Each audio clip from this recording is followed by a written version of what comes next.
Welcome, everyone, to our second Women of Color Conference, Women in Trauma. We're so glad to have you all with us tonight. My name is Reverend Dr. Q English, and I am the New York State Deputy Director of Faith-Based Initiatives in the Governor's Office of Faith and Community Development Services. I am also the proud wife of Reverend Tim English, the pastor of Bronx Christian Fellowship. So today we had an amazing lineup of experts who will share from both the lived and professional educational experience. First, we have Dr. Coraline Griffith Hunt, who is a human, industrial, and trauma psychologist. She is the founder and chairwoman for Greatness Leadership Group, Inc., a humanitarian consulting, training, and development organization, and has been the trainer and speaker for Not On My Watch. Then the incomparable Ruth Hassel Thompson, the past senator of the 36th Senatorial District, known for her work in changing drug policy in New York State, championing domestic violence reform, among other incredible work. She currently serves as the Special Advisor for Policy and Community Affairs at New York State Homes and Community Renewal. Then we have Doreen Lassane. She's an educator, advocate, and author of Sunshine in My Living Room, and shares from her lived experience as a thriver of domestic violence. She is the founder of Sunshine in My Living Room and the director of domestic violence initiatives for Not On My Watch. All three are amazing women that we have here today. And later we're going to introduce our doctors that will be joining us. Dr. Uchechi Wosu is one of them, and Dr. Egby from the mayor's office. And so we're looking forward to just going right into today's conference. We all know that this is a very important conversation as we look at women of color, at trauma, domestic violence, as well as vaccine hesitancy. And we're so happy to have our very own governor, Governor Kathy Hoco, who submitted opening remarks for us tonight. The plight of domestic violence victims is not foreign to her, as she had a mother who was very much involved in supporting and providing care for victims. And she herself is committed to supporting survivors, and we appreciate her for that. She has announced $6.5 million in funding that goes outside the traditional funding for shelter-based services, now expanding it to offer support and enhance prevention programs provided by state licensed service providers. So let's tune in now to Governor Kathy Hoco. Thank you for the opportunity to speak with you today. I want to recognize Reverend Dr. Q English for organizing today's important conference and for all her work at the Governor's Office of Faith and Community Development Services. Domestic violence is something I've worked to prevent my entire life. My mother also was a lifelong advocate because of what she witnessed in her own home as a child. Together, we started a transitional home for survivors and their families. Working with the residents, I saw what their trauma looked like for both the moms and their children. I'm passionate about this issue because it impacts so many. The CDC tells us 1 in every 4 women and 1 in every 9 men experiences sexual violence, physical violence, or stalking by an intimate partner. 35% more African American women experience domestic violence than white women. 1 out of 3 Latinas are survivors. And there's a history of officials not believing women or accusing them of being the aggressor. And many survivors resign themselves to suffering in silence. The trauma caused by domestic violence tends to be more traumatic than other traumatic events. That's because it's a betrayal by someone the survivor trusted or even loved. And addressing the trauma of domestic violence can easily become complicated by the influences of race, sexual orientation, ability, age, and legal status. So it's not enough to realize the problem is more complex than we thought. We must find innovative solutions, particularly since the pandemic made a very bad situation even worse. You have my commitment that New York State will take steps to ensure more equitable access for all survivors. We'll also transform the delivery of domestic and sexual violence services to make sure they're more survivor-centered and trauma-informed and culturally responsive. Earlier this month, I proclaimed October as Domestic Violence Awareness Month. We announced $6.5 million in funding to enhance prevention programs and to offer survivors of domestic violence and their families more choices. We won't rest. I won't rest. Before I conclude, I'd also like to address vaccine resistance. Now, I fully recognize that there was a history of abuse and mistreating people of color when it came to medical experimentation. This has caused much of the vaccine hesitancy that we see today. So we must acknowledge the abuses of the past. But we cannot ignore the facts. The vaccine works. It is safe. It is effective. And it's the way we'll put this pandemic behind us. So it's not about politics. It's about protecting New Yorkers.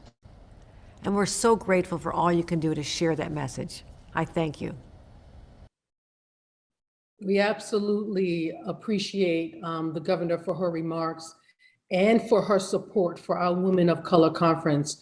But before we get into the topic at hand, I just want to take a moment for each of our presenters to take about 90 seconds each, top 90 seconds, and just tell us how you're coping during this pandemic.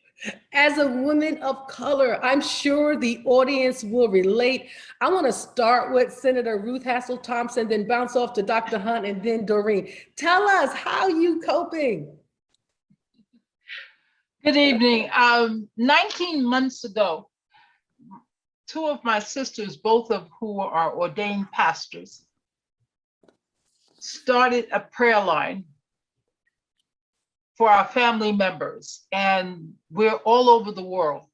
We have a nephew in the Arab Emirates. We have one in Japan. We have siblings in 5 states out of 50. And so it's an opportunity for us to get together for an hour each Thursday night and say prayers. And we started with 15, and we're now up to 40, including friends who have joined us. And we pray for our friends, and we encourage them to come on and give somewhat of a testimony to the things that God has done for them, even during this terrible time. And so as somebody who grew up in the church, whose mom was a pastor, prayer and the ability to gather together by Zoom or by phone has just been very, very helpful in helping us to stay connected and lift each other up. Thank you. Dr. Hunt. All right, I echo the senator's words in that family is so essential to have around you and to stay connected to. Definitely prayer and spending that time with God. And also, you know what? I made sure that I limit the noise, right? Mm-hmm. There's a lot of noise out there. And so I don't spend a lot of time on social media, you know.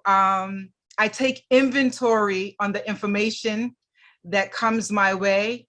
I check to see, you know, I kind of see it as a buffet. You know, when you go to the buffet, you take what you like and what you know and what's good for you, and everything else you leave. So that's what I do. I have the buffet method where, you know, what's healthy for me, what I know will help my soul and my spirit, I connect to. I don't allow the adversary to rent space in my mind. So that was one of the key things that, you know, I make sure that I renew my mind on a daily basis. So, you know, and then I invest in my healthy relationships. Yeah. I make sure I stay connected to people who I can pour into and also who can pour into me. And that has worked. And so I'm sticking to that. That's great, Dr. Hunt. Love that. Doreen. So I really just, pandemic COVID-19, I just took that time to rest and restore. You know, it was a lot of run around before the COVID-19 came, the lockdown came. For me, I really took that as an opportunity to rest and to restore and to, you know, reflect as well, as opposed to getting caught up in the whole chaos piece of it. And to also teach my children, you know, they're grown now, but I had to teach them how to also rest, to be still. You know, it's ironic that we move and we move and we move, and then we're forced to be still and we want to move some more, right? So I just rest, reflect, restore, and it really was really good for me to do that. I actually found myself really renewed and refreshed afterwards. I'm doing that resting. That is Yes. fantastic. And you know, for honestly, we can take up this whole segment just in talking about our mental health and how we're coping during these times. So we're going to go right into our discussion around domestic violence as we recognize Domestic Violence Awareness Month, actually National Domestic Violence Awareness Month. Doreen Lassane will be spearheading this conversation. We received lots of questions from you, those that are attending today, and some will be answered during both hers and Dr. Hunt's PowerPoint presentation. Others we will go, we'll get into later. And those we don't, we're going to be circling back for part 2 of Women and Trauma to continue the dialogue in January, because there's much to be said, and this time that we have together is rather abbreviated. But right before Doreen starts, I'm going to ask our tech team to open up with the video, and I do have to warn that it is quite disturbing, but we do need to have some discussion around it. Standing emergency. My mommy and Deb are having a fight. Is he hitting her? How old are you? I'm 6 and my little sister's 4. Nothing, don't take the baby! Nothing, you're gonna hurt the baby! Oh my God! What's the matter? Something happened! Just leave the police! Now, we know that was rough for all of us, but it is real. So Doreen, I just have 2 questions for you before you actually start your formal presentation that came from the audience. And it does center around what we just saw. They want you to discuss the impacts on children and teen witnesses and their trauma and health, and what role does childhood trauma play in domestic violence initiated by adults? Why don't we start with that, and then you go right into your presentations. Okay, so I was saying, I hope everybody just take a quick second to breathe after hearing that, because I listened to this tape several times over the past 9-10 years, and every time I hear it, it rips me to the core, right? Because when we talk about trauma, this is a child in trauma. This is a child that's in a household witnessing domestic violence on the phone with 911, not make believe. This is an actual 6-year-old child named Lisa who dialed 911 to get help for her household, right? So her household, right? Imagine a 6-year-old trying to get help for her household. Just the thought of that in and of itself. And so how does trauma play into that? That is trauma, the entire phone call. Right? That was traumatizing to me. So imagine how traumatizing it was to that operator who picked up that phone. Right? You're breaking up again, Doreen. When we bring it back to the household, imagine Lisa now growing up. Imagine Lisa as a teenager, right? And so I won't imagine Lisa as a teenager. I will say my children living in that household. My children lived in that household. My children made those phone calls. My children lived trauma. My children grew up to exhibit all of the classic signs that we find as clinicians and practitioners and counselors and those of us in the domestic violence field. All of those details that you find in the book, my children were down as teenagers. And the impact did not start when they were teenagers. It started when they was Lisa age, right? And it impacted their lives to the degree where when they got to become young adults, they really didn't even want to be around each other because of the memories, right? So when they saw each other, they remembered what happened when they was a kid. And so it was a process for them to really learn how to reconnect and move past that trauma. So does domestic violence impact our children when they're young? Does it travel and journey with them into their teenage years? Absolutely. The trauma journeys with them as well. And the impact on it really lasts far beyond their teenage years. Okay, so we're gonna go on to Dr. Hunt. and so that she can start her presentation. So Dr. Hunt, take us deeper on the level of trauma and issues of the brain, and she's an expert on this. So Dr. Hunt, the floor is open to you. Thank you so much, Dr. Q.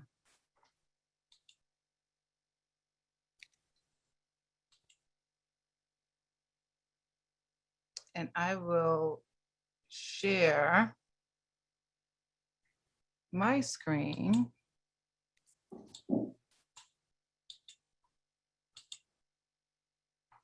Yes, we can see you. You can Great. see, okay, great. And can you hear me well? Hear you very well. Okay. Good evening, everyone. Thank you, Reverend Q, for allowing this space. What this space does is it opens the conversation. This is courageous conversation that we're having this evening. And how do you honor courageous conversation? You honor it by creating action plans and then implementation. And so that's what we want to do. This isn't just a conversation we're having. Trust me, behind the scenes, we are putting things in place because we matter, right? We all matter. Humanity matters. And so I will begin. Now, let's just take care of this and get this out of the way. There's some of us who think that our opinions are actually facts. And so I'm here tonight to tell you, I want you to lean towards the right. Okay, we're leaning towards the right. Opinions, yes, we get our opinions from our culture, our beliefs, you know, we get opinions from how we were raised, what we have been exposed to, and our various experiences. However, I want you to know scientifically, our opinions aren't always factual. In fact, some of them are quite judgmental. Some of them are structured on biases. And so tonight, I'm just going to share, you know, Dr. Q already told me, because she knows I'm a professor. So she said, Hunt, you're not teaching the students. We want to learn, but, you know, keep it where we can just understand. So I'm just going to be layman's. We're going to have just a layman conversation on this evening. So let's start with, I want to see if you know some facts, right? So did you know that trauma is linked to the 6 leading causes of death? Did you know that trauma contributes to chronic disease and impacts life expectancy? Trauma is also linked to mental health diagnoses and substance use. Trauma contributes to chronic disease, and yes, it impacts. And I put that there twice because I want you to understand, you see, because trauma takes on the face of high blood pressure. Trauma takes on the face of diabetes. Trauma is actually transferred through semen. So this is generational. This is hereditary. And genetics, I want you to understand that. Trauma has adverse effects on the brain. People who have been triggered, and even that word, as a clinician, we're starting to say, you know what, especially to our women and our children and our men who've experienced domestic violence, human trafficking, you know what, that word triggered, we're starting to rethink if we should use it. Why? Because there are times when someone has put a gun to someone's head and said, I can pull this trigger at any time. So for some people, even the word trigger triggers them. And so you may hear me say on today, you may hear me say activate. Okay, so this activated stress, just so that I'm not offending or harming anyone that may be a part of our conversation this evening. So people who have been triggered or activated are having a stress response that can continue to escalate. So, you know, we're hearing a whole lot of people say they're trauma informed and they know what trauma is, and it seems to be the buzz thing. And sometimes when you ask people, well, what is trauma? What is trauma informed care? Or what does that entail? Sometimes they can't give a full definition. Well, I like Dr. Bruce Perry's definition. It kind of explains a good meat of it. Trauma is a psychologically distressing event that is outside the range of usual human experience, often involving a sense of intense fear, terror, or helplessness. We cannot speak about trauma without going to the ACEs. We must see the foundation, right? So I don't know if many of you have ever heard of the ACEs, the pair of ACEs, the adverse childhood experiences, where we're talking about maternal depression, emotional and sexual abuse, substance abuse, and domestic violence, and others, as you can see here. But what we don't hear a lot about, that I have been for the last 3 to 4 years really trying to bring attention to, is also the adverse community environments. So because environment matters. Environment can cause us to be traumatized, right? So we're talking about poverty, discrimination, community disruption, violence, to name a few. We cannot speak about the ACEs without speaking about children, because that's where it starts. And so toxic stress can disrupt the development of neural circuits in the brain in early childhood. High levels of stress hormones can suppress the body's immune system and impact physical health for our children. Sustaining high levels of this cortisol which is a hormone, can damage the area of the brain responsible for memory and learning. So I want you to understand that, and if you look up on my right, it says trauma and brain development. I want you to take note that a typical development for a child, cognition is the prominent thing. It's the prominent focus. But once we start looking at developmental trauma, a child who experienced that form of trauma, do you see the difference? Do you see that the prominent thing is that that child is on survival opposed to cognition? And my colleagues and I, we like to make sure that we mention the problem that children cause are not the causes of their problems, right? So you may think that a child is disruptive in the classroom. You may think that the child is not participating. They're not an active participant in their education. And I come from being over 60 schools. So that's 59,000, students. So you could imagine when they would come to me, Dr. Hunt, this child is misbehaving. This child is acting up. And I would say, well, you know what? Behavior is secondary. Behavior is a language. So let's get to the root. Let's not seek to punish the fruit, but let's try to get to the root of why this behavior is taking place. Because we need to understand that we have to put preventative things, in place, but also reparative measures in place as well. And if you look at the back, you'll see that this slide says, my brain has too many tabs open. I experienced that with my computer. And a lot of times, I remember one time in particular, my computer was working really, really slow. And I said to my husband, honey, I need a new computer. This isn't working. And I'm going on. And he said, babe, how many tabs do you have open? Because the amount of tabs that you have open will tell me why your computer is moving slowly. So the individual who's experiencing this form of domestic abuse, please note, there's a lot going on in the brain that you aren't aware of. And sometimes because we're not aware, we cast judgment. So let's look at this slide. It says trauma has no boundaries with regards to age, gender, socioeconomic status, race, ethnicity, or sexual orientation. Trauma is a common experience for adults and children in American communities. For this reason, we need to address trauma address trauma.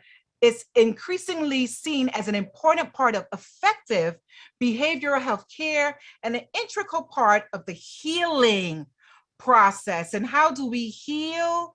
We heal with community. We heal with families, individuals taking responsibility and saying, you know what, I need help. But how can they come and say, I need help, if they don't know where to go to?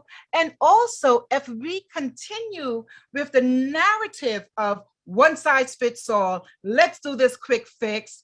Come on, oh my goodness, you've been through this, 9 years already, and you still going through that. Get over it. That type of narrative causes individuals not to come forth.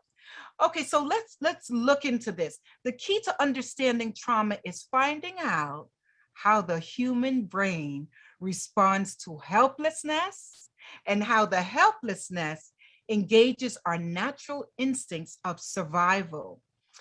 When I think of a paper cut, have anyone ever had a paper cut? You can, use your icon there, or you can just raise your hand. I know I have had several paper cuts. As a researcher, I'm always dealing with paper, right? Yes, ladies, I see it. Yes, thank you for participating. But the wonderful thing in how our bodies are structured is that our bodies were structured to just naturally heal itself, right? So we think of the paper cut, we get a paper cut on Monday, and Thursday comes around and we forgot that we even had a paper cut. Why? Because the brain sent a message telling the cells, hey, we need to heal that area. There's an intruder in that area, go heal it. And that's how come we don't really have to deal with the paper cut, because our body healed the paper cut. But how does the body heal what's not tangible? How does the body heal when someone is saying to you words that are negative, that are hurtful? How does the body, even if that black eye heals or that slap on the face heals for someone, understand that internally there's things going on. So let's look at the cycle of violence. I want you to take note at the bottom of the cycle. The aggressor cycle is acting outwardly. So they lash out, they hit, they scream, they call names, they dehumanize someone, they attack, they decide to pursue their own needs above the other person that they're in relationship with. But I want you to look at what the victim cycle says. The victim cycle says that they act in. So it's inward.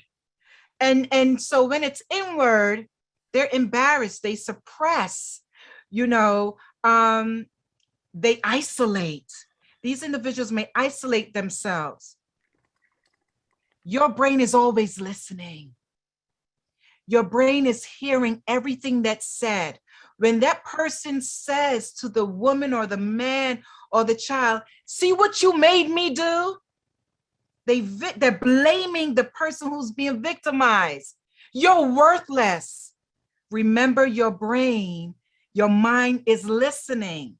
Name calling or putting downs, keeping a partner from contacting their family or friends, withholding money, stopping a partner from getting or keeping a job, threats, and all of these other things. What does this person, this perpetrator, this predator, this abuser seek to do? Lock the brain, stop you from thinking, having you feel isolated. And when that happens, I want you to know something. When they keep the individuals isolated from family and friends and they threaten them, and so you may say, well, why didn't someone speak up? If she was going through that, why didn't she say anything? And though she may not have said anything outwardly, now remember what I said, this goes inwardly. So what happens? The secret was not told to you maybe, but the secret was told to the systems of the body, the nervous system, the digestive system, the reproductive system. All of these systems, and I have the example of it here. It goes into the mind, into the brain. And do you see how it travels even in the bloodstream? The liver, it increases glucose.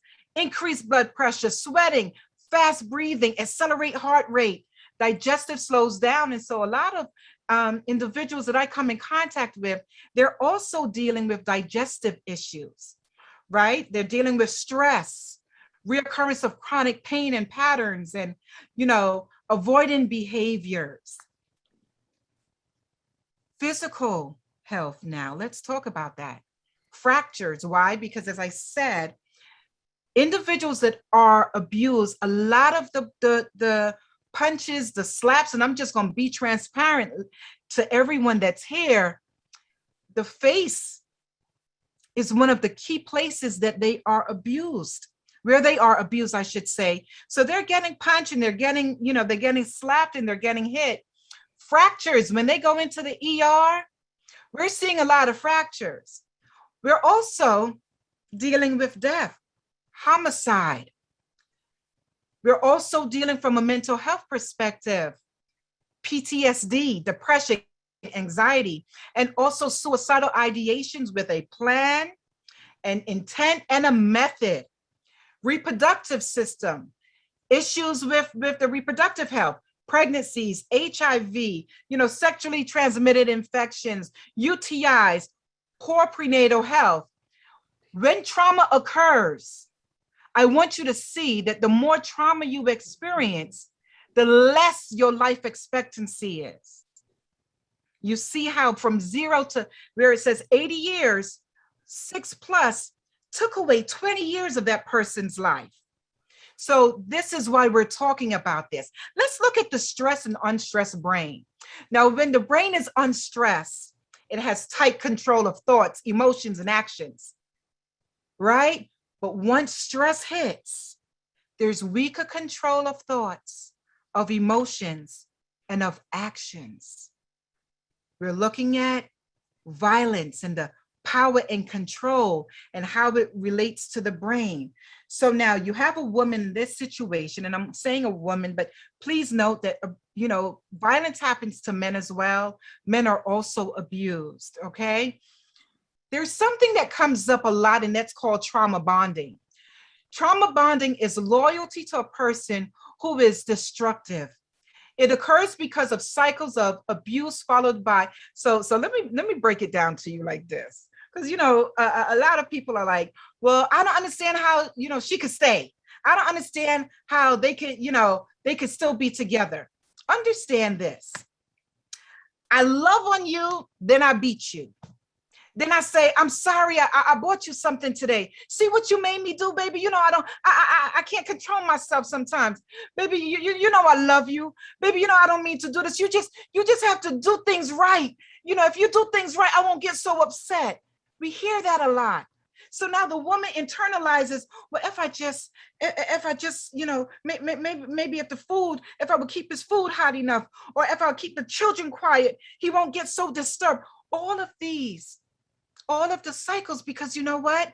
He showed me that he loved me, and then I make him upset, or I do something and he can't control himself. So they internalize it. This treatment creates a powerful emotional bond that is extremely hard to break. People often don't realize they are in a trauma bond, while others on the outside of the relationship can clearly see the destructive patterns. I want you to stay with me on the right side. Stay with me on the right side. Remember the facts when you saw that slide. I want you to pay attention to this. We see the logic side of our brain, and we see the emotional side. The prefrontal cortex is, let's look at it as the CEO of the brain, right? It regulates, it makes the decisions, judgment, planning, moral reasoning. If there is danger, however, the thinking, this logical part of the brain shuts down, allowing the doing part of the brain to act. The nature of this system is to bypass the frontal, which bypass the executive functioning, and trigger, which means turn on and activate the fight, flight, freeze, or fawn mechanism. So you may come into contact with individuals who you feel every time you say something, they ready to fight. She just always ready. She always amped up, always angry. Then you may have an individual who flight. I can't be a part of this. They cave in, they become isolated. Someone might freeze. And some of us, we see individuals who are in relationships and it seems as though they're just stuck there. And for some, that fawn means sometimes they just want to please. Understand, I just shared with you that your thinking part of your brain is almost as though it's not your friend. And you are just trying to find a way to survive.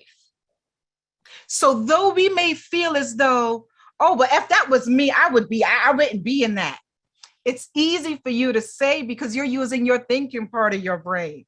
So it's easy when you're not in that situation. It's so easy to cast judgment and to voice what you would do, but understand what happens.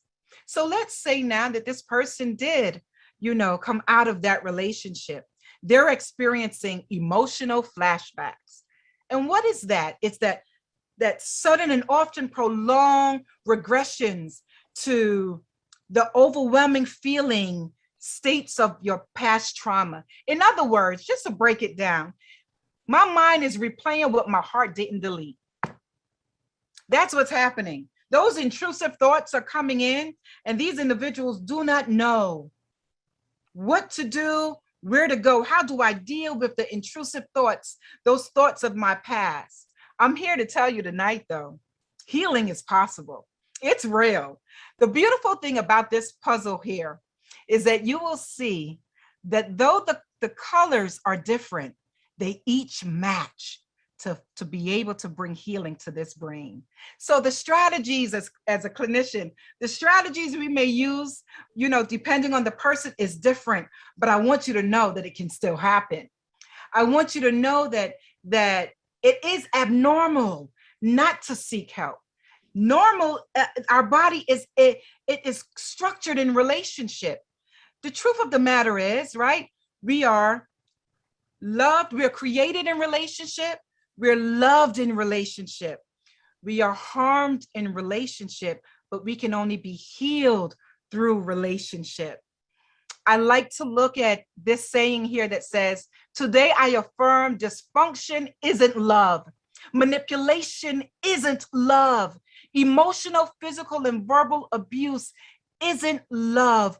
Real love is meant to heal and soothe, not hurt and destroy. So here we have different things that we can do. Trauma is we have to acknowledge that trauma is a public health issue. We need to know that you cannot get to wholeness in isolation. And if we don't ask them, they may not tell. Allow protective space. I no longer say safe space because safe space may look different for each person, but I want people to be in protective, empathetic, and compassionate spaces. And we have to create that. In order to increase rates of reporting, there must be a decrease in barriers. We must improve how we respond. We must respond with culturally competent, trauma-informed care. We must look at the biological factors, the psychological, the sociological factors of trauma-informed care so that we can bring healing to individuals, to families, communities, and our state and our country at large. Thank you. So powerful, Dr. Hunt. Thank you. We're going to be circling back to Dr. Hunt because we have questions that came in for her and for Doreen. Without further ado, we're going to go right to Doreen, where she's going to pick up where she left off in her presentation. Doreen, the floor is yours. Okay, thank you. And wow, Dr. Hunt. That is trauma. And this is how it relates to domestic violence. Next slide, please. So what I'm going to do tonight, I'm going to try to break down domestic violence / intimate partner violence, because when you hear domestic violence, it actually has components of intimate partner violence, and much of the information that we're actually given is relevant to intimate partner violence, although it does encompass the domestic violence. So I just broke this up really quickly into what it is and what it is not, right? So what is domestic violence? It's about power and control.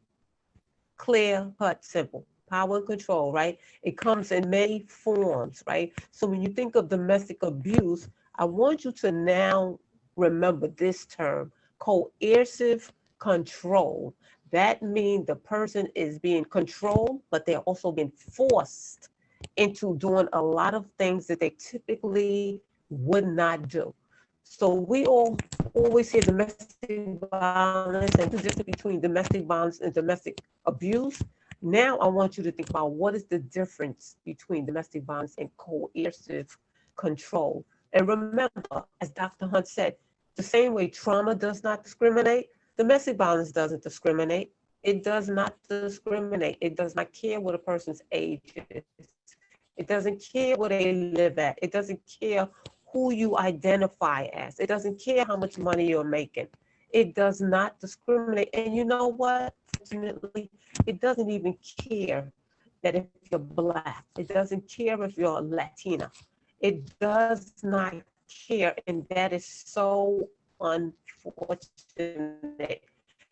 And it is a global atrocity. We often speak of domestic violence in context of the United States, or maybe here in New York, or maybe you. And while it doesn't discriminate, and men are also victims, but predominantly women are victims of domestic violence, right? And I like to refer to it as a pandemic within the pandemic. You know why? Because before COVID-19, we had domestic violence. COVID-19 did not start domestic violence. It did not do anything but expose it and exacerbate it. We often look at domestic violence as being a social or social injustice issue. It is also a crime. So remember that. But what is it not, right? Because we're always talking about what domestic violence is. What about what it's not? The first thing I want to tell you that domestic violence is not, it is not the victim or the survivor's fault, right? We often ask these questions to the victim, like, why don't you leave? Or we make those statements, if I were you, like Dr. Hunt said, right? What we're doing in essence is that we're blaming the victim. We're making it the victim's fault for being part of this crime. It is never the victim's fault. And domestic violence is also not just about the victim. This is an issue that doesn't just affect a person who's a victim. It impacts their children, it impacts their siblings, it impacts their community, it impacts the people they attend church with, it impacts the people they work with. So it is not just about the victim. I think when we start really looking at domestic violence from that lens, that it's not just about the victim, I think we'll have a different perspective of what it is. And also, going back to that question, why don't you leave? It is not easy for a victim to leave domestic violence. They have a whole lot of statistics that surround some domestic violence. And one of the greatest statistics, the number one statistic with regards to domestic violence is this: a woman is more likely to be murdered when she attempts to leave or within the first year of living than at any other point of the relationship, right? So while we want her to leave, when we want her to leave, what we're actually doing is that we're placing her life in jeopardy. Right? And of course, it's not about love and it's not about anger. Next slide, please. So these are just some really quick stats about the domestic violence here in the 5 boroughs. So based on NYPD, they responded to, in the year of between 2020 and 2019, to over 233,000 calls. And 105,000 of those were between intimate partners, and the other 74,000 were family related, that domestic violence piece. So the numbers on the top are actually the number of homicides that was committed in the 5 boroughs relating to domestic violence. There's another term that we don't often talk about, which is femicides. Femicide is not a new term, is not the new trend. Femicide is when a woman is murdered by her partner. Next slide, please. So these are just some quick facts, again, about domestic violence. Great, so let's jump to the barriers to leaving because this is really an important one, right? So again, that question, why don't you leave? Let's think about the barriers or the challenges for that person leaving. Number one, fear, right? When we tell a person not to be afraid, we can't do that because they know exactly who their batterer is. They know exactly what that person is capable of behind closed doors. Nowhere to go. We hear about the shelter systems, but it's not like a person walk out the door and walk into the shelter system. There is a process for that. Lack of finances, decent, affordable housing. Here's a big one that people often don't think about. Hidden illnesses, a person's health. Many times people stay in these relationships, stay because they have an illness and their batterer is the person taking care of them as well as the person that is abusing them, right? Cultural, religion, children. Why should I take my children out of the school they go to? Why should I leave the community that I live in? So a lot of people choose to stay and they have the right to if that's what they want to do. Immigration status is huge. How about, again, I want to stay in my home. I want to stay in my community. Technology is a barrier to leaving. Now, if a person leaves, you can Google their name and find out exactly where they are. And if you can't find them, watch this. You can find their family members, right? So there's so many different reasons, not reasons, actually barriers that prevent them from leaving. And a lot of people don't subscribe to the next one, pets. But for some people, pets are a part of their families. There are less shelters that will accept families who are dealing with domestic violence with their pets than there are that will. So some people choose not to leave. And of course, the huge one is a support system. If I don't have a support system and I leave, when I start feeling some kind of way, I'm more likely to go back because I don't have anybody to support me through the process. Next slide. Next slide, please. Yes. So these are the statistics on Black women and domestic and sexual violence. And this is just what the data show, that more than 4 in 10 Black women experienced physical violence from an intimate partner during their lifetime. And white women, Latinas, and Asian Pacific women actually report lower rates than Black women. So we see when we take this information, just this one bullet right here, and we put it in context with what Dr. Hunt was saying, we can understand how trauma impacts Black women just with this piece here. And it also says that Black women also experience significantly higher rates of psychological abuse. Remember what she said, the brain is listening. That's what psychological, verbal, and emotional abuse does. The brain is listening, it hears everything. And sexual violence also affects women at higher rates. More than 20% of Black women are raped during their lifetimes. More than 20%. Digest that. Next slide. Next slide.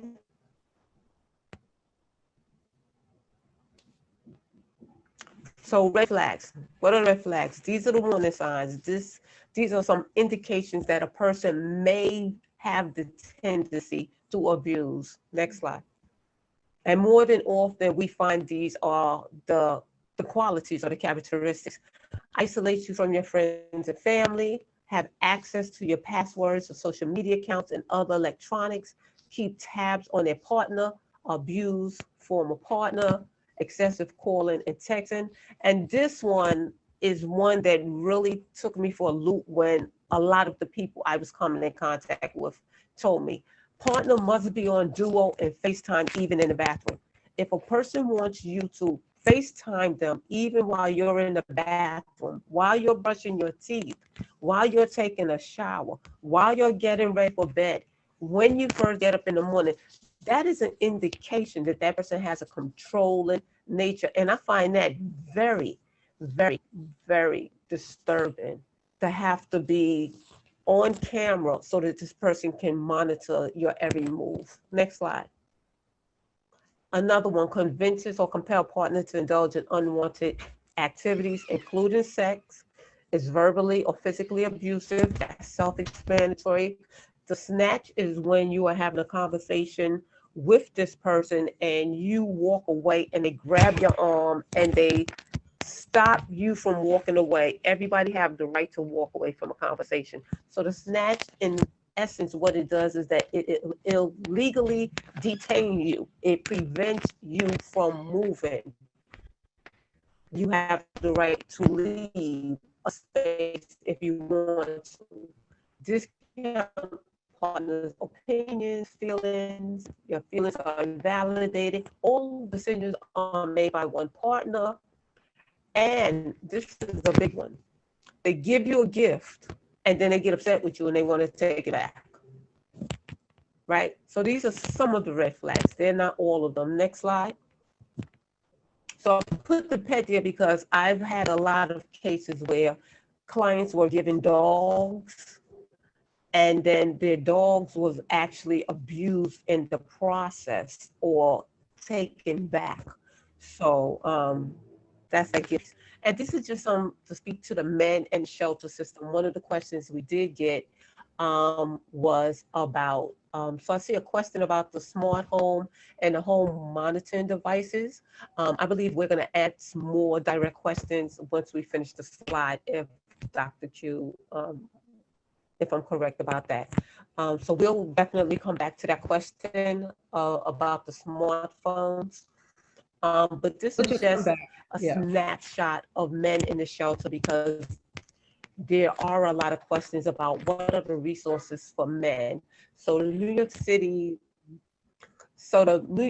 Men in Safe Shelter Advisory Committee put together this manual, this training manual to give a snapshot of men who are actually going into DV shelters. And the information inside this manual is information on same-sex men and also the cisgender, those who identify as cisgender. So it really gives you a comprehensive view of how men are starting to use. Slide. Next slide. Can we go to the next slide, please? Thank you. So how do I know?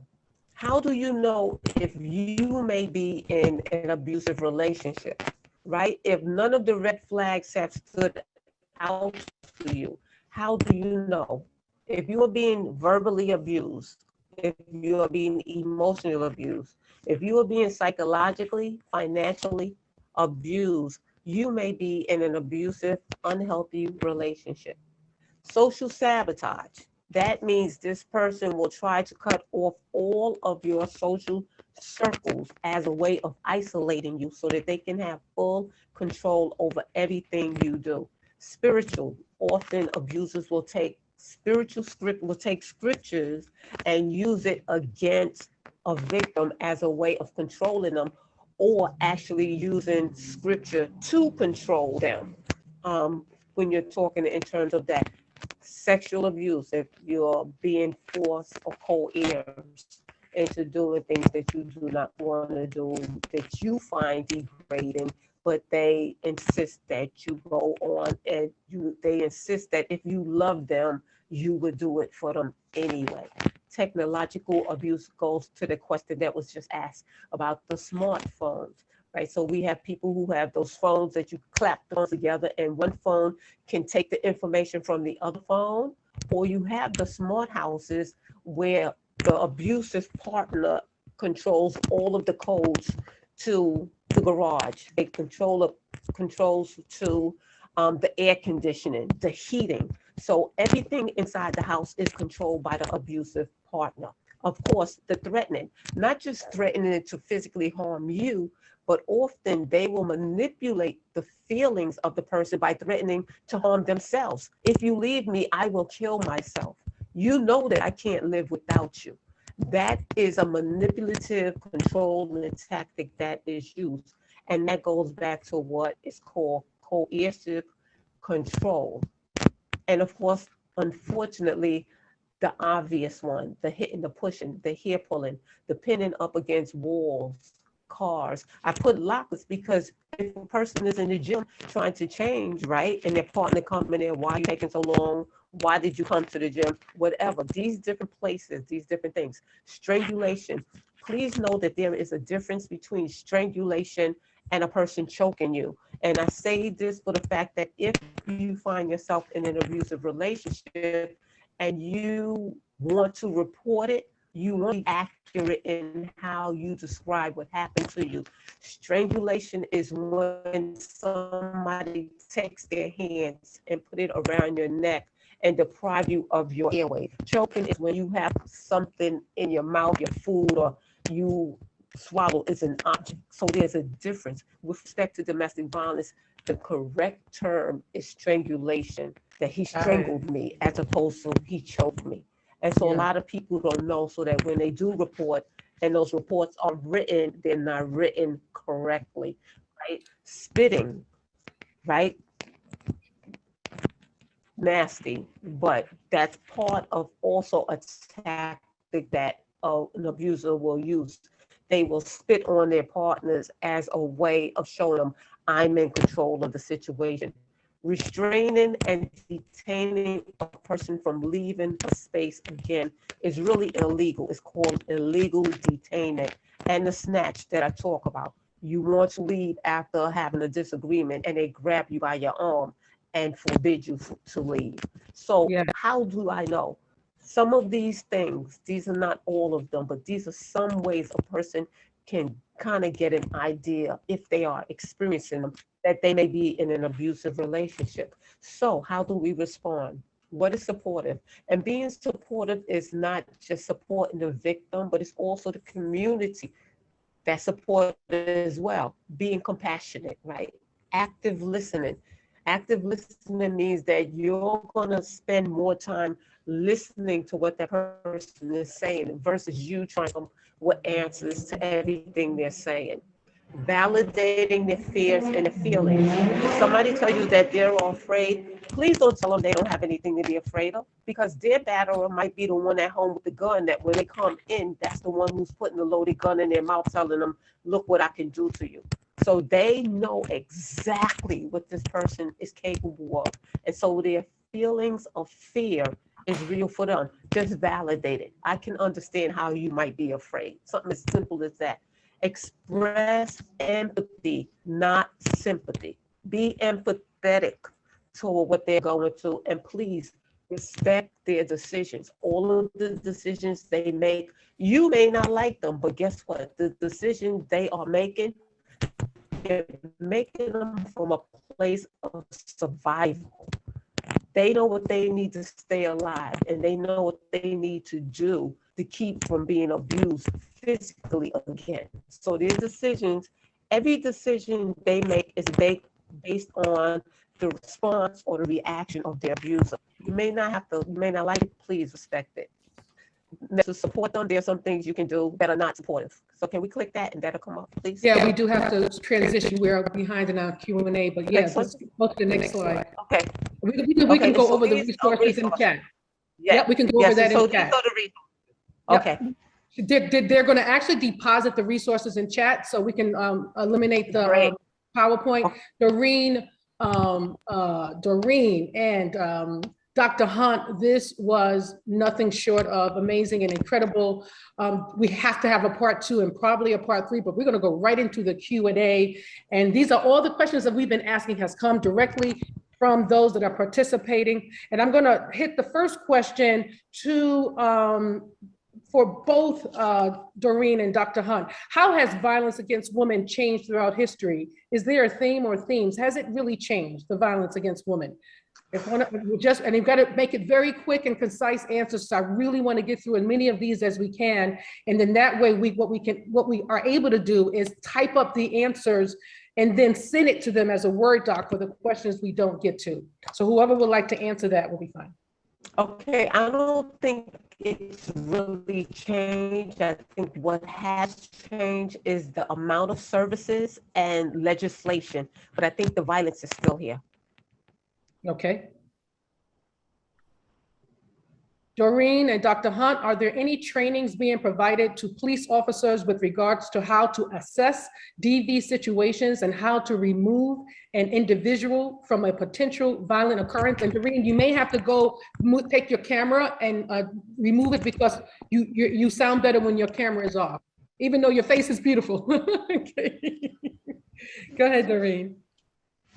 So I know we discussed this earlier, and while there is training for NYPD, I think Dr. Hunt said it beautifully when she answered that piece in terms of their response after the training. So I'm going to defer this one to her. So where there is training, actual training. Okay, Dr. Hunt, you can take it from here. Yes, there is training, and I was jotting down while you asked the question so I can be precise. So there is training, but my question would be, as a clinician, is the training trauma informed? Who's training? Is the training holistic? Is there a clinician at the table that is part of this training or part of creating the training? Because then where's the accountability? And are we doing a holistic approach? Because this type of training should reach out and be culturally appropriate, as I mentioned, and it should really be at the foundation of it should be trauma informed. So even if there's training, there's not enough training, and we need more accountability. So Dr. Hunt, trauma informed. When we say trauma informed, we got people that have gone through 16 weeks of certification. Is that That's not enough. I'm sorry, but you know, the trauma informed care framework is structured in such a way. It has many layers. It has a clinical component, cultural component. How does religion play a role in this? Beliefs and values. You know, I look at the psychosocial development by Erickson, by Erickson's, and I've been doing research for years. And as a clinician, I still do training around by other experts.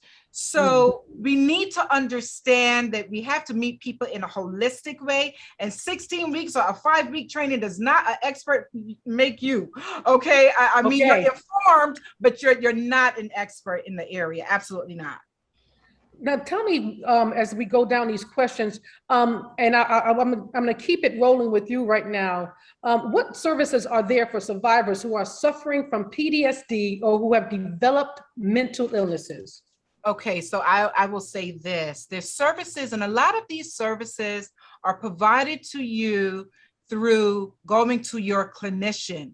I can't stress that enough. I know we have been conditioned not to seek help, but functioning under that conditioning is actually bringing us further harm. I mentioned earlier in my presentation, it takes relationship to truly bring wholeness and that healing component.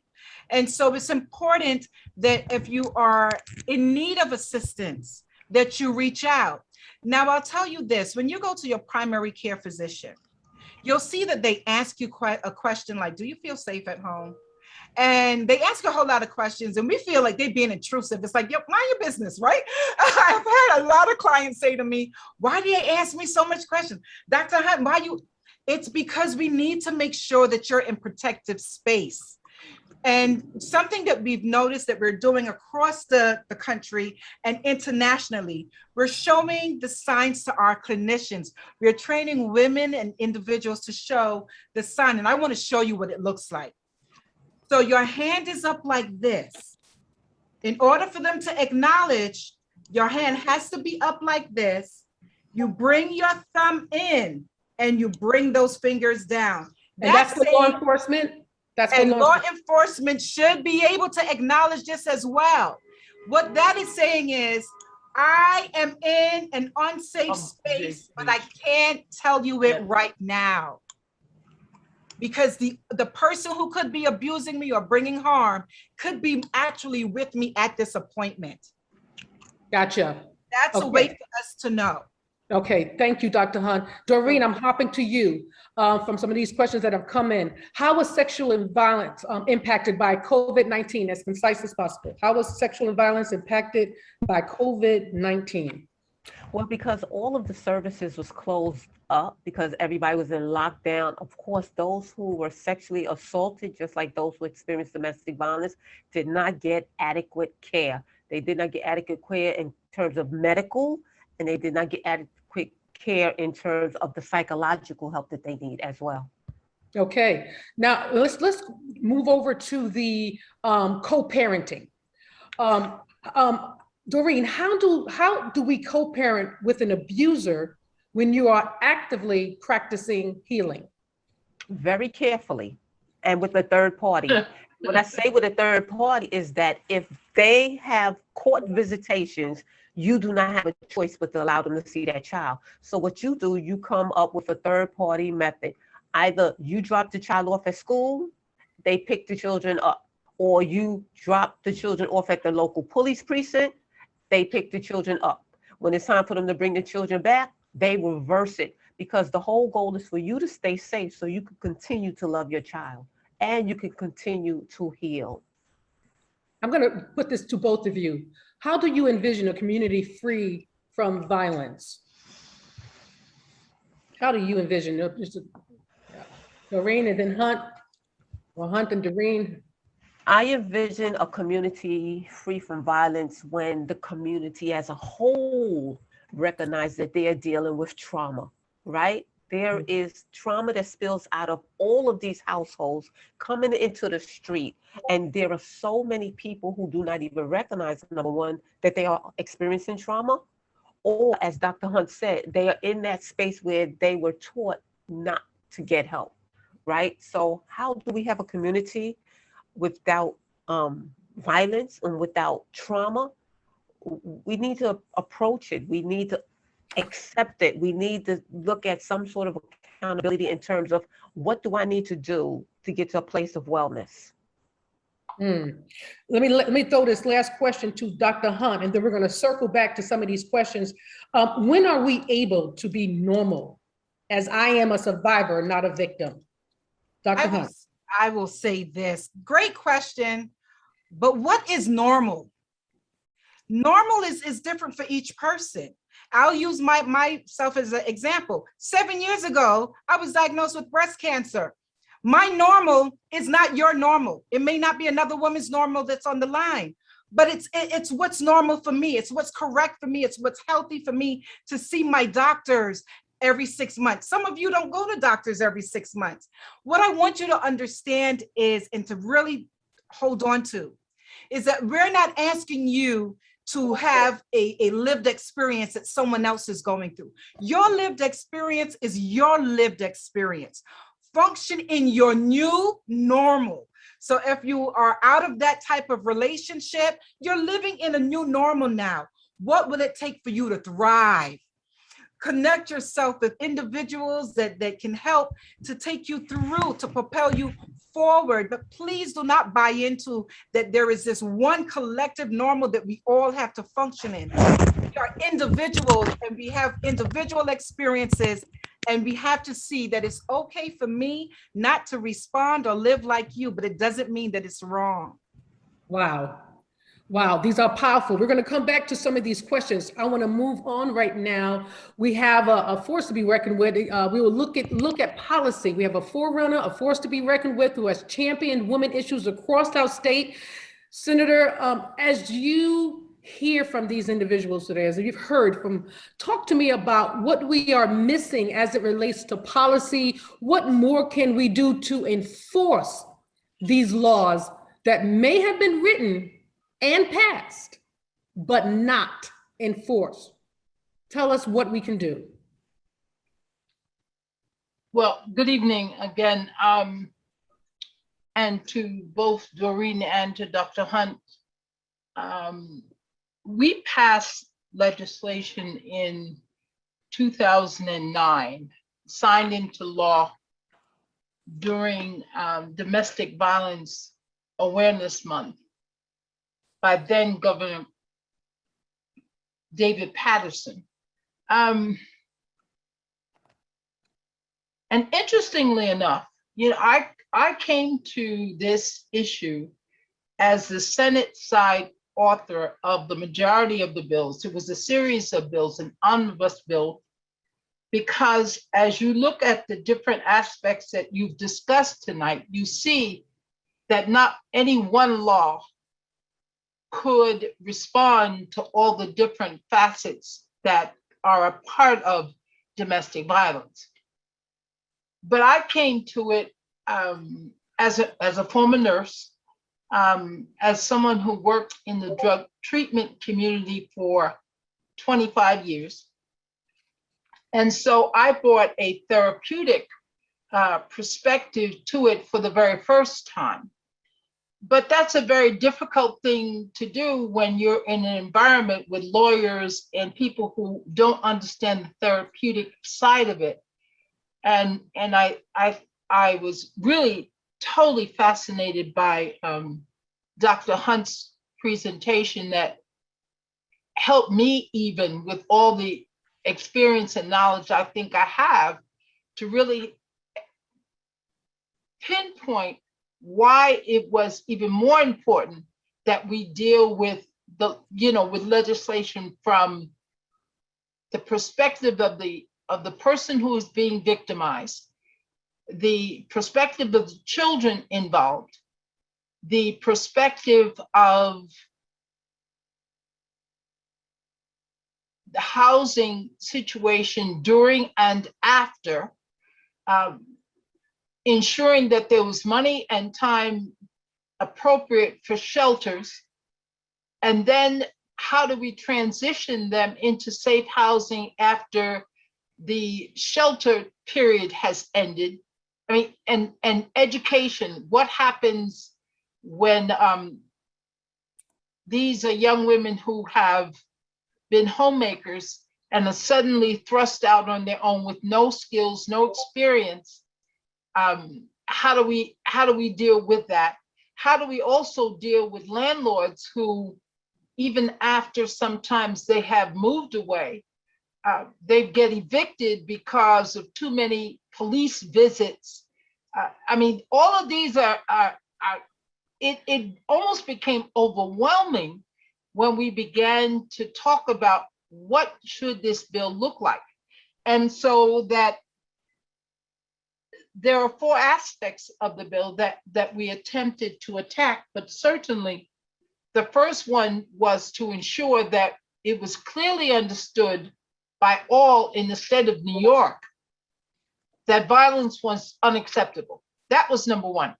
And we made it a criminal act. And prior to that, there had been a lot of attempts by both sides of the legislature to handle different aspects, but it was not until 2009 that we really had what we considered to be somewhat of a comprehensive bill. And the bill does require the courts to do certain things. It does require training by police officers. You no longer can go take the guy out, walk him around the block, tell him to cool himself off, and then let him go back into the household. Not acceptable. The visitation that was just spoken of, how that visitation can happen, and when there is the case of this kind of violence, that there is that it does allow for the person to insist that the visitations be accompanied, that the perpetrator is not allowed to see the children completely by himself or herself. And I think that becomes important too, because again, when that visitation occurs, we get secondary kinds of trauma that is visited on the child, because the poisoning against the mother, we'll say in this instance, becomes another level and a layer of damage that continues to happen. So from a policy perspective, I think that we tried to do the best job that we could in terms of capturing all the levels and the areas, but then it comes down to enforcement. And one of the things that has been my experience over the years is that whenever there are budget cuts, the first thing in a budget that's cut is enforcement. And it doesn't matter whether we're talking about domestic violence or we're talking about public health, because it is not a revenue generator. And so it is the first thing that is cut. So the ability to have an effective law is predicated in part on how true is the enforcement, how well trained are the enforcement people, and do we have safe havens appropriate to ensure that when the person leaves that environment, that they are totally protected, that their telephone numbers can be unlisted. I mean, these, there's such finite things that we have to be concerned about, because again, protecting the identity is almost like they have to go into, they have to have a whole new identity, because the ability of some of the perpetrators is so, those with lots of money and access, they can use those resources to find them and continue to victimize them, even if they're not doing so in a physical manner. So it's incumbent upon us, number one, to do all the things that we've heard tonight, that we as a community, as a broader community, whether it's our church community or whether it's our health facilities, but there has to be an awareness on the part of all of that leadership as to, number one, what is domestic violence? We can't have our pastors telling the victim, well, you took a vow, and the vow requires that you stay in that relationship. I mean, too many times you go to your pastor for thinking that that's a safe haven, or looking for counseling, and you're counseled to go back into a very dangerous environment. So that there has to be this new awareness about what it really is and how insidious it is. And I'm sorry, I'm having I'm having a dental issue right. No problem. But I think, Dr. Hunt, I think that you are absolutely correct when you say that even physicians themselves need to be a lot more sophisticated about how they approach it. It's one thing to ask a series of questions. And I remembered going to a new physician when I was in the state Senate, and I had to go for an annual. And this new physician had me fill out all this paperwork. And I said, gee, I thought my records would have been automatically transferred. And he said, oh no, they are. But the kinds of things I want to know is, do you feel safe? And I was like, gee, that's new. And I looked at the series of questions, and it dawned on me quickly that in order to be assured that they're doing the right diagnostics, they need to be cognizant of what's going on. Not only externally what they can see, but internally, emotionally, what they can't see. And so I think that that's what we're talking about. And I think that the responsibility is not. That's okay. I think the responsibility is not just on law enforcement, but it's on all of us, to make ourselves aware and be resourceful in terms of how we assist in helping people feel comfortable where they are until they are able to move to a different place. Thank you so much, Senator Ruth Hassel Thompson. And what we're hearing is that we have a shared responsibility with law enforcement. We can do things to assure that this is being enforced. Some of us just need to talk to our legislators. We are going to transition. We're going to do sort of like a real quick commercial break.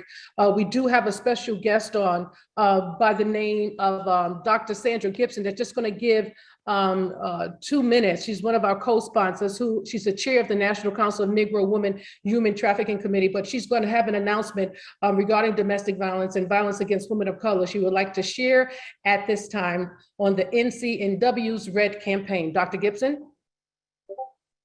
Hi, good evening, everyone. How's everyone doing today? Can you hear me? Very well. Yes, go ahead, Dr. Gibson.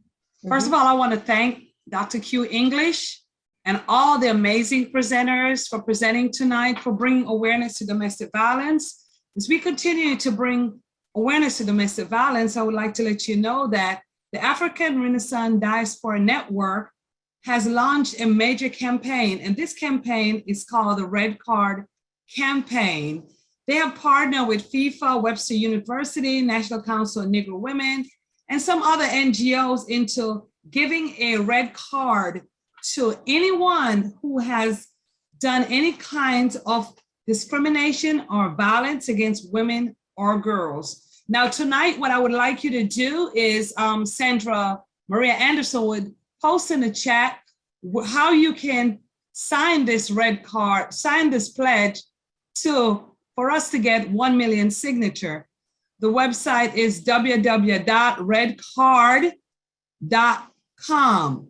www.redcardpledge.com. And when you go there, you'll just sign the card that you agree with us getting 1 million signature to assist FIFA in getting this 1 million signature by November 2022 to give a red card to anyone who has committed any kind of discrimination or violence. Now, how did we come up with this red card campaign? In the game of soccer, which is football in my country, which is Jamaica and England and South the Caribbean, a red card is given.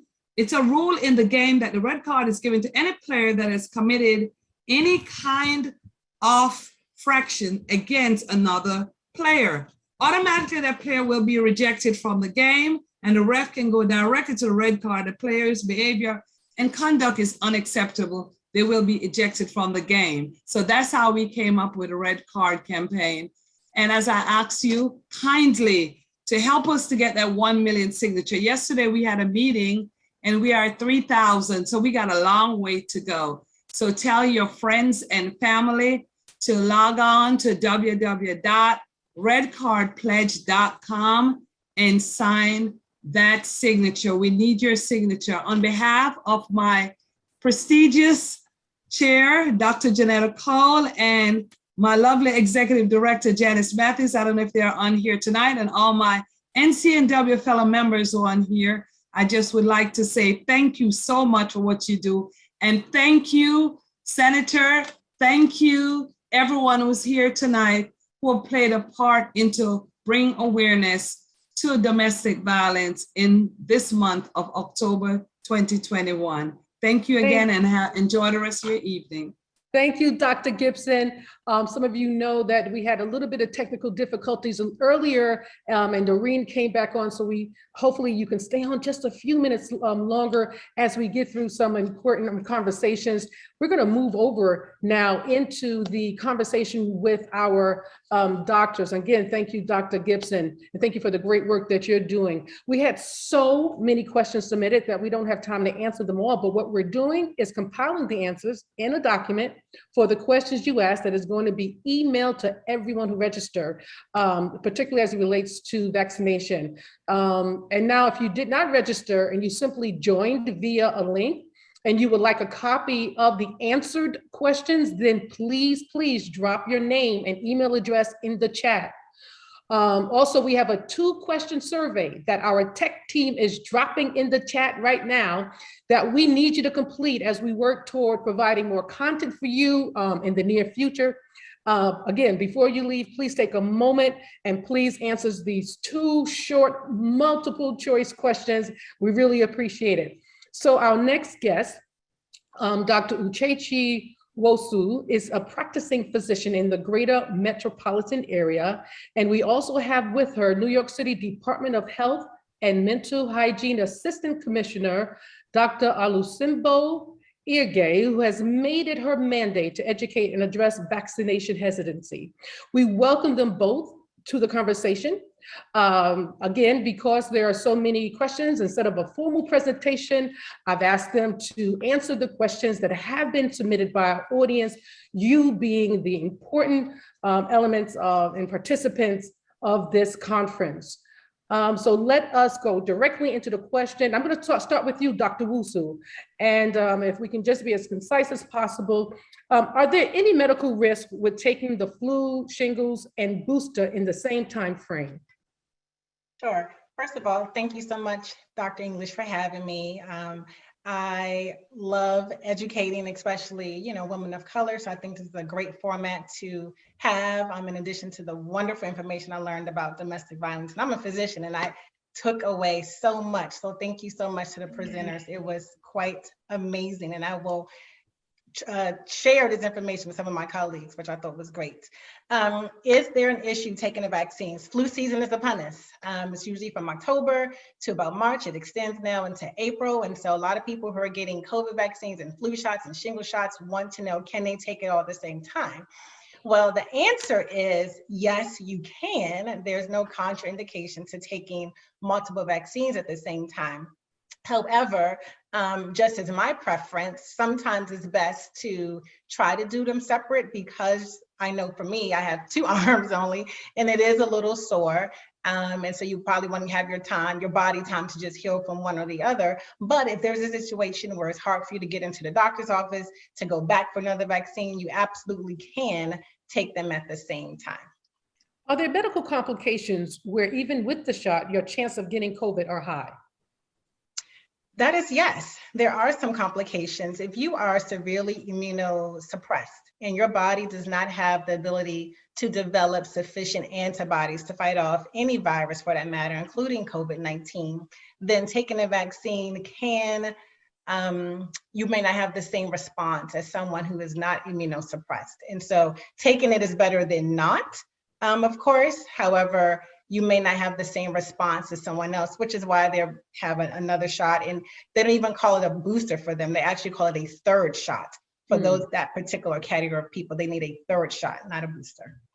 Is it true that typically speaking, clinical trials take 4 to 6 years before a medication or health-related product is brought to the market? If so, how is it that COVID-19 vaccines were brought to the market so quickly?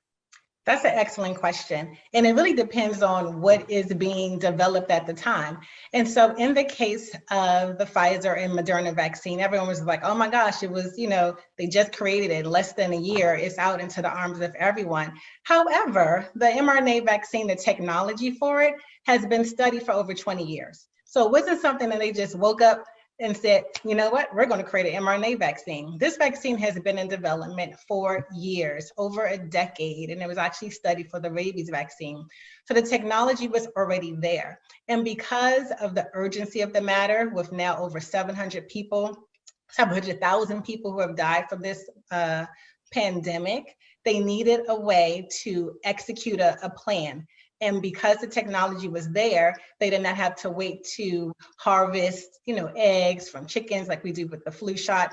It was something that was able to get out into production sooner. But that does not mean they cut corners. They made shortcuts. They did it haphazardly.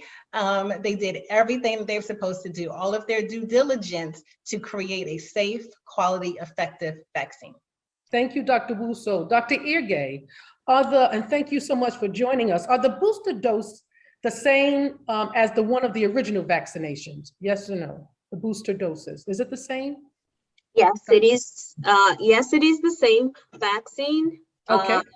So if you got Pfizer, you can get Pfizer again for your booster, but you can also mix and match. So right now you can switch it up if whatever is convenient. That is the latest update. So if you got Johnson & Johnson, you can get Moderna, you can get Pfizer. If you got Moderna, you can get Johnson & Johnson or Pfizer for your booster. Thank you. Are the boosters really necessary? And should you receive I think she already answered that second question about the flu vaccine and the COVID vaccine at the same time, but are they really necessary? Think of it this way. So let's say you're building a fence and you're trying to keep, a mischievous dog out of your yard. You can have a fence that's 3 feet high. But if it's a really big dog, then you can extend that fence and make it 6 feet high. So there's certain people that need a 6 feet high fence. When you get a vaccine, the COVID vaccine, the protection tends to wane over time. So if you fall into certain categories of people who need that additional reinforcement or protection, then getting a booster is a good thing to do to reinforce the protection that you have. Or think of it like you're topping up your gas. You drive around for a while and then you run low on gas and then you top it up. So yes, analogy. Right. If you're 65 or older, if you're at risk of severe illness, if you contract COVID, then a booster is a good idea. Dr. Irgay, are there special efforts being made to increase vaccination for women of color in New York State? Yes, that's my job. I'm the Assistant Commissioner for Health Equity. So it is our job to keep an eye on communities of color and ensure that they have access to information and resources. And one of the ways we're doing that is contracting with community-based organizations. So at the moment, a couple of weeks ago, the mayor announced the Public Health Corps. So we have contracts with 68 community-based organizations, and we're going to 100 who work with us, focused on 33 neighborhoods that have been identified by the Mayor's Task Force for Racial Inclusion and Equity. And their work is ensuring that the communities have information in the language that they prefer, and they can help communities navigate the services and connect them to services even beyond vaccination.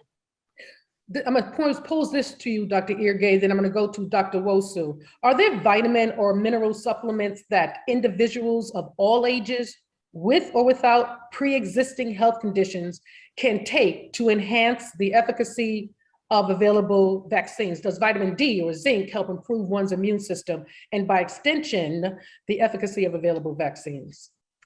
Yes, one of the speakers today started by saying that opinion is not fact.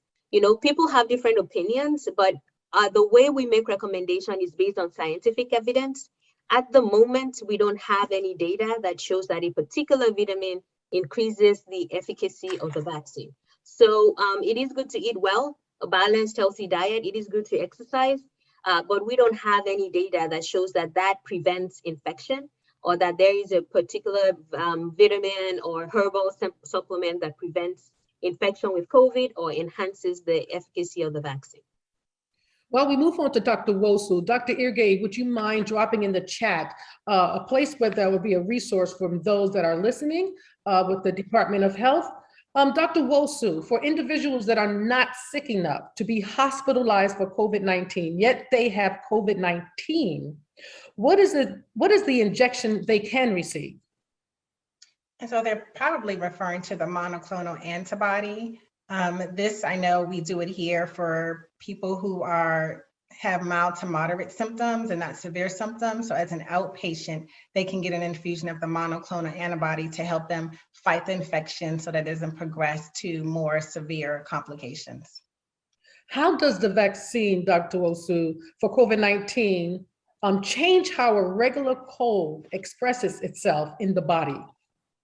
And so COVID-19 is the SARS-CoV-2, and this is actually part of the coronavirus family of viruses. And so your cold virus is a coronavirus, but the vaccine doesn't affect that at all. They're completely different. It's just like cousins or in the same family, but they're completely different. So one doesn't affect the other. Obviously, the symptoms of your regular your regular winter cold symptoms are much more milder than what we're experiencing with the COVID-19 virus, which again has caused over 700,000 deaths, and a normal winter flu does not do that. I also want to mention that Dr. Wosu is also the author of Straight Talk from the Doctor. So look that book up and get it in your get it on your bookshelf, or definitely read that book. Straight Talk from the Doctor. My next question to you, Dr. Wosu, how effective is the vaccine? Again, these are questions coming from our audience. Sure, the vaccines are extremely effective. In the initial studies with the Pfizer Moderna vaccine, it was up to 95% effective. In the Janssen or Johnson & Johnson vaccine, about in the 80s, 88% effective. And we saw that when the numbers drastically reduced once the vaccines started to come out in late December. I mean, it was a huge reduction in the amount of people who were getting sick. So we see real life, the effectiveness of the vaccines. Dr. Wosu, is it detrimental to people of color? Not at all.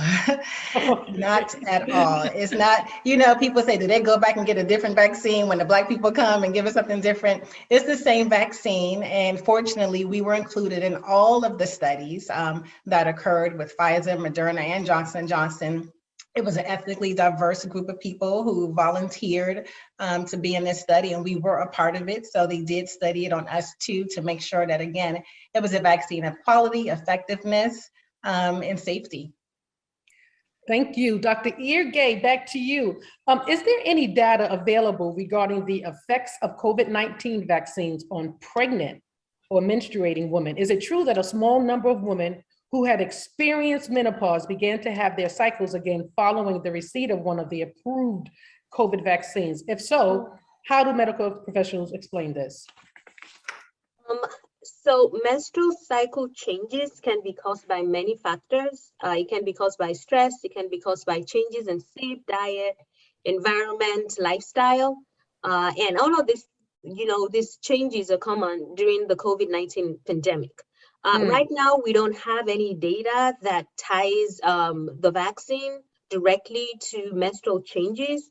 There's more research that's going on to see if there is a link between the COVID vaccine vaccination and temporary menstrual changes. However, experts agree that you do not need to plan getting vaccinated around your menstrual cycle, or that the vaccine can be given safely while you're menstruating.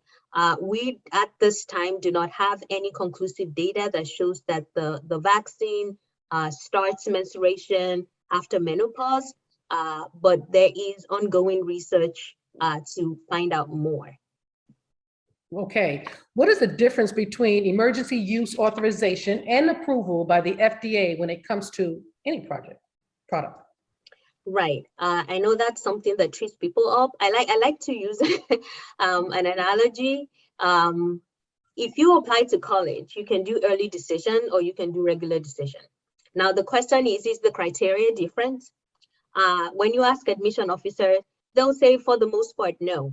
So when you have emergency use authorization in an emergency, the FDA can issue an emergency authorization when the evidence strongly suggests that the benefit of getting that vaccine outweighs any risk to the patient. Now, this doesn't mean there's any compromise in the process. All the process must still be adhered to, but there is authorization that is given such that expedited use is possible. So the Pfizer, Moderna, and Johnson & Johnson have all three have been granted emergency use authorization due to the benefits of the vaccine.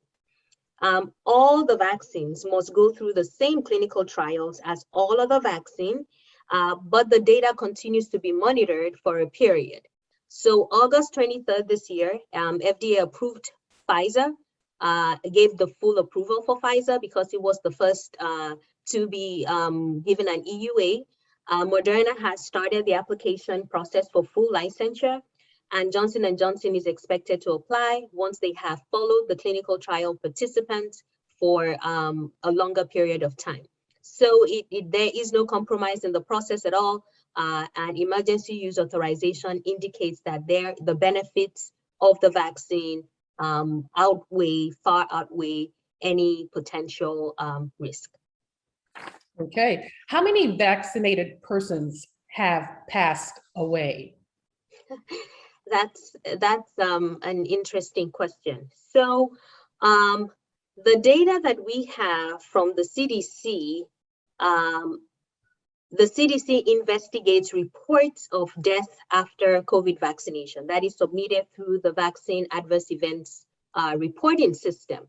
Now, when an incident is submitted, it doesn't mean that the vaccine caused it. It just means that this is something that has been observed, and then the CDC investigates. So the review of all the available clinical information, including the death certificate, the autopsy, and the medical records, has not established a causal link to COVID-19 vaccine for the deaths that have been reported on the VAERS system. There has been some reports that indicated a rare and serious adverse event, blood clots with low platelets, that have occurred in people who received the Johnson & Johnson vaccine. Outside of that, we do not have any data that shows a link between vaccines and death. It is important to note that COVID has caused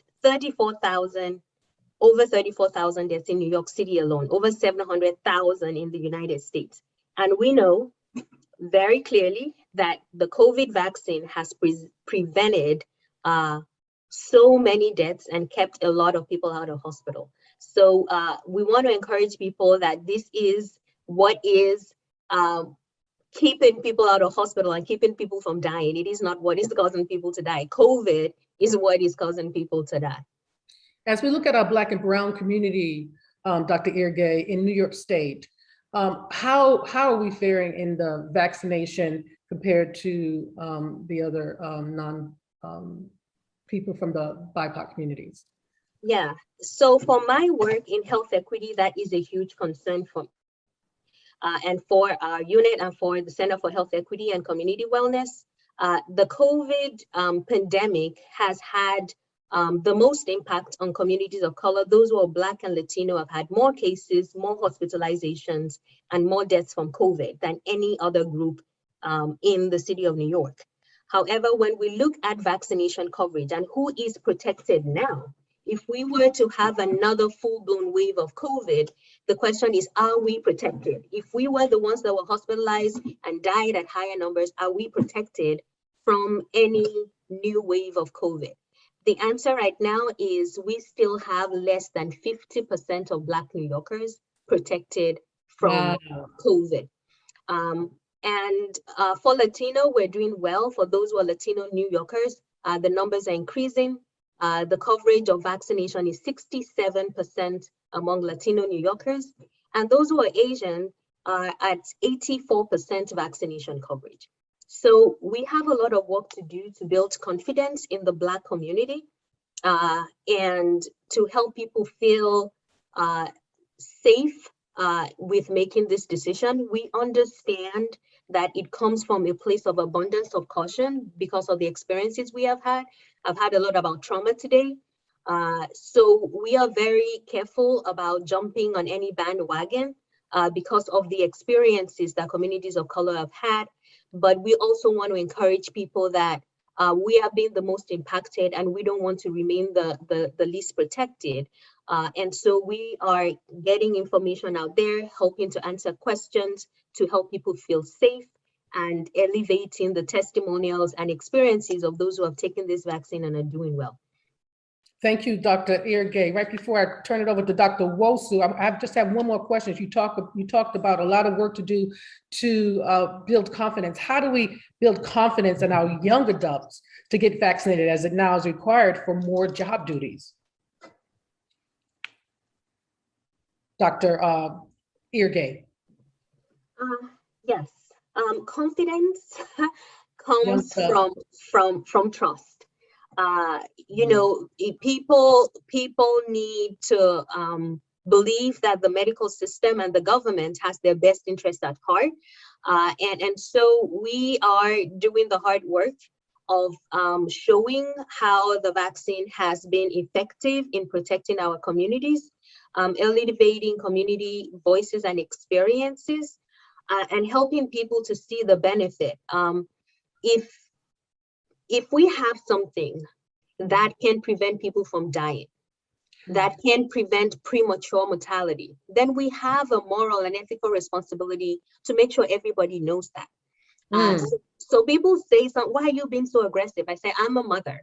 If I know something that can keep my child safe, I will do anything to get it. And I know that this works. I see it every day. We were there in the front lines when people were dropping off every day. We had trucks full. And now we have something that can prevent that. So we want everybody to know that that is the case. People are inundated on social media with all kinds of terrifying stories. False information, yeah. Right. So we want folks to know you don't have to lose your job over a vaccine. We have 200 years of history of vaccination. These vaccines are safe. As of today, almost 50% of the world's population, 3.7 billion people, have received this vaccine. And they're doing well. So we want folks to feel reassured that they are in good company, that these vaccines are safe, and they don't have to add on the trauma of unemployment on top of this. So if there are questions, if there are things that are still bothering them, is it safe? Was it developed too quickly? Does it cause fertility? That's why we have physicians of color here who are supporting the community and helping people to feel confident that this is a good thing to do. That's fantastic. So great. I'm going to go to Dr. Wosu. How do healthcare and science professionals explain the phenomena of breakthrough infections amongst vaccinated persons? So yes, when you asked, are the vaccines effective? And I said, yes, it can be up into 94, 95%, not 100%. And when we also say breakthrough infections, that's completely different from the people who are having severe complications. And that's the purpose of the vaccine, is to keep people out of the hospital, to prevent fatalities and to prevent the severe complications. And most of the breakthrough infections are generally very mild. And the question is why? Well, there are multiple explanations for that. When did they get the vaccine? What was their antibody response when they got the breakthrough infection? Were they fully vaccinated? Was it 2 weeks after their second dose? What was the amount of inoculation of the virus that they received at the time? So many different possibilities and questions, but I think the fact remains that these breakthrough infections are nothing like being infected unvaccinated and having inundated population in the hospital, in the ICUs, on the ventilator machines. Thank you so much, Dr. Wosu. Should a person who has COVID-19 still be vaccinated? If so, why? Absolutely. A number of reasons. Number one, the strain that you get, if you were to get COVID-19, you can get a different strain or a different variant of that particular virus. Whereas we know that the vaccines against COVID-19 can protect you against multiple different variants. And so to say, well, I already had it, I'm not going to get vaccinated, is really doing yourself a disservice. Got it. Thank you. I do have more questions that came in, but I also want to just take a time and just maybe give one or two questions, and I'm going to throw one question at our Hunt and Dr. Hunt and Doreen. Is there research that support that COVID has caused allergies, heart conditions, health issues, etc.? Either one of you can answer that. As far as heart, anything that's chronic and long lasting, no. Yes, have there been side effects, arm soreness, have there been some cases in adolescents of inflammatory conditions that are short-lived? Yes, they have been, but nothing long-lasting. A lot of people think that, again, as Mrs. Ige said, there is nothing that's going to affect your DNA, cause fertility issues at all. In fact, when the mRNA vaccines go into your cells, they disappear. It's not a long-lived vaccine at all. So it doesn't enter your nucleus. It stays far away from your DNA. So it doesn't cause any long-term conditions that we know about. And she mentioned the VAERS system. It stands for Vaccine Adverse Event Reporting System. And so people who get the vaccine can sign up for this, report their symptoms, and so they can keep track and monitor it. And people are constantly being monitored, so they can keep a log of anyone who receives any adverse reaction from the vaccine, so they can, catch it. But as of today, since December 2020, nothing has happened to say, okay, this is no longer safe or no longer effective. this is definitely effective, safe vaccines that they're using for COVID-19 prevention. Thank you. Just a real quick yes or no, is the side effects for the booster about the same as the first dose shot of Pfizer? It can be, but it definitely is individual, based, but it can be. Okay, and then my last question, is the dose for the children the same as the dose for adults? Well, for the Moderna that's getting ready to come out, no, it's not. It's about a third of the dose that they gave to adults. Okay. And I believe the same for Pfizer. I don't believe they're doing the same dose for the 5 to 12-year-olds. For the 5 to 12-year-olds, that's what's different. Okay. Alrighty, so let's look at one last question I want to pose to Dr. Hunt and to Doreen, and then I want you guys to take a look at this very, very, very, very important video. Dr. Hunt and Dr. Doreen, we did not get through all of the questions, but there was something that you wanted to talk to about images being a part of. How are images part of activation when we talk about trauma and violence? So why don't we throw that to Dr. Hunt and we get that question in. It was something she did want to address, so I want to give her the floor to do that very, very quickly. Thank you. Thank you for that question. And thank you to the doctors that just presented excellent information. This was great. This was great. So when we think about trauma, when we're talking about trauma, I want you to understand that your 5 senses are involved in trauma, because trauma isn't, only what has happened to you. It's what happens inside of you as a result of what has happened to you. So now you'll say, well, I was with my girlfriend and everything seemed okay. And then all of a sudden, people came in the room and she shut down and her countenance changed. Let's talk about what can activate trauma as it relates to the 5 senses. Trauma has a scent. Sometimes the scent is Newport cigarettes. Sometimes the scent is, beer or alcohol on the breath. Why do I say that? Because the person who perpetrated or did harm to them, they smell it on someone else, and they get triggered or activated. So trauma also has a feel. Sometimes people don't want to be touched, and that's why we need to respect personal space. You may try to say, okay, well, can I give you a hug? Oh my goodness, I feel so bad from what you went through. They may not want a hug because you know what? Yeah. They associate that type of hug with something else. So it has a taste. They could have been forced to eat a certain meal or to drink a certain beverage. So we have to look, at what trauma entails. Please don't just think that it's what you see on the outside. As I stated to you, it's happening inside, but your 5 senses are also involved in trauma. And that's why we need proper trauma-informed care so that individuals can be aware of how their moods may change, and how their thought process will change, and how your loved ones or friends, how the intrusive thoughts could bother them.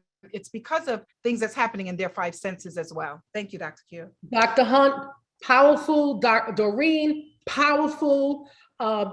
Senator, powerful. The 2 doctors bouncing off of one another. Were just absolutely powerful, Dr. Horsey and Dr. Wosu. And so I am really going to go right now into a closing video that we want you to see. So David, why don't you show the video? I'm going to give you some closing remarks. Again, we had some technical difficulties with Doreen, and we started to give us just a few more minutes past the 8 o'clock hour, maybe 2 or 3 more minutes, and we'll take it from there. David?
This is indeed sobering,